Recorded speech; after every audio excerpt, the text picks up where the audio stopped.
प्रस्तुत है जिले में आजकल।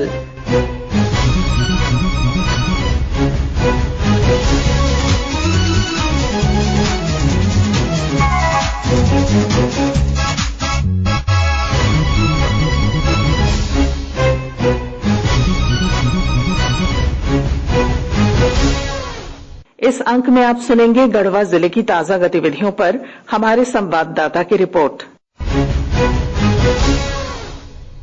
के साथ हमारे गढ़वा संवाददाता।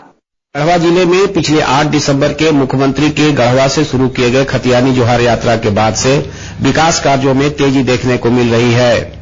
विशेषकर खतियानी जोहार यात्रा के दूसरे दिन 9 दिसंबर को मेदिनीनगर में गढ़वा और पलामू दोनों जिलों के अधिकारियों के साथ आयोजित संयुक्त बैठक के बाद यहां सभी योजनाओं के क्रियान्वयन में गंभीरता दिख रही है। इसमें सावित्रीबाई फुले योजना के तहत छात्राओं को 4,000 रुपए प्रति माह देने और 18 साल पार करने पर 40,000 देने के साथ ही आगे की पढ़ाई राज्य सरकार द्वारा कराए जाने से छात्राओं और उनके अभिभावकों में काफी उम्मीदें जगी हैं। इस संबंध में गढ़वा की शोभा देवी नामक महिला अभिभावक से बात करने पर उन्होंने अपनी प्रतिक्रिया व्यक्त करते हुए कहा कि इसका लाभ विशेष रूप से गरीब छात्राएं अपनी आगे की पढ़ाई के लिए उठा सकेंगी। सावित्रीबाई फुले योजना सरकार का बालिकाओं के लिए बहुत ही अच्छी योजना है। सरकार के इस पहल से गरीब छात्राओं को लाभ तो होगा ही, साथ ही उन बच्चियों को जो पैसे के अभाव में आगे की पढ़ाई नहीं कर पाती, उनकी पढ़ाई अवरुद्ध हो जाती है, बीच में ही बंद हो जाती है, तो इससे उन्हें काफी फायदा होगा।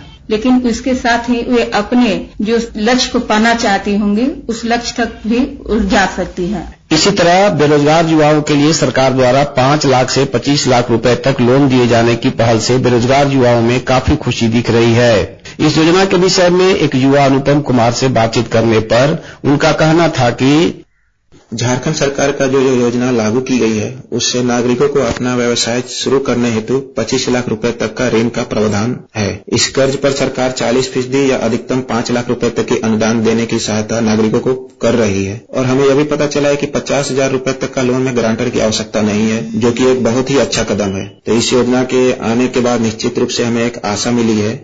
गढ़वा व्यवहार न्यायालय स्थित जिला अधिवक्ता संघ भवन में आज अधिवक्ताओं की सुरक्षा पर एक गोष्ठी का आयोजन किया गया। इसमें उपस्थित अधिवक्ताओं ने एक स्वर से सरकार से एडवोकेट प्रोटेक्शन एक्ट लागू करने की मांग की। जिला अधिवक्ता संघ के बैनर तले आयोजित इस गोष्ठी में उपस्थित अधिवक्ताओं ने कहा कि यह मांग उनकी काफी दिनों से चल रही है, लेकिन सरकार द्वारा अभी तक इस पर पहल नहीं किया गया है। अधिवक्ताओं का कहना था कि वे सिविल और क्रिमिनल दोनों तरह के केस की पैरवी करते हैं। इसमें पराजित होने वाले मुवक्किल से अधिवक्ताओं को जान का खतरा बना रहता है। ऐसे में उनकी सुरक्षा के लिए एडवोकेट प्रोटेक्शन एक्ट लागू होना जरूरी है।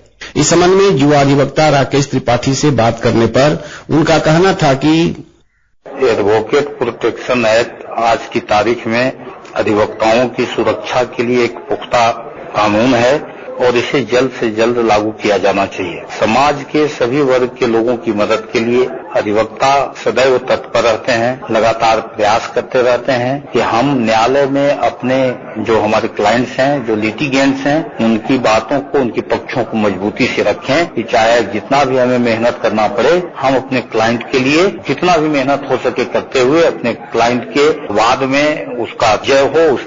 जिले में पिछले एक सप्ताह से ठंड बढ़ गई है। गढ़वा तथा आसपास के क्षेत्रों में न्यूनतम तापमान गिरकर 8 डिग्री पर आ गया है। इसका असर लोगों की दिनचर्या पर पड़ा है। विनोद कुमार पाठक, आकाशवाणी समाचार, गढ़वा। अभी आप सुन रहे थे गढ़वा जिले की ताजा गतिविधियों पर हमारे संवाददाता की रिपोर्ट पर आधारित कार्यक्रम जिले में आजकल।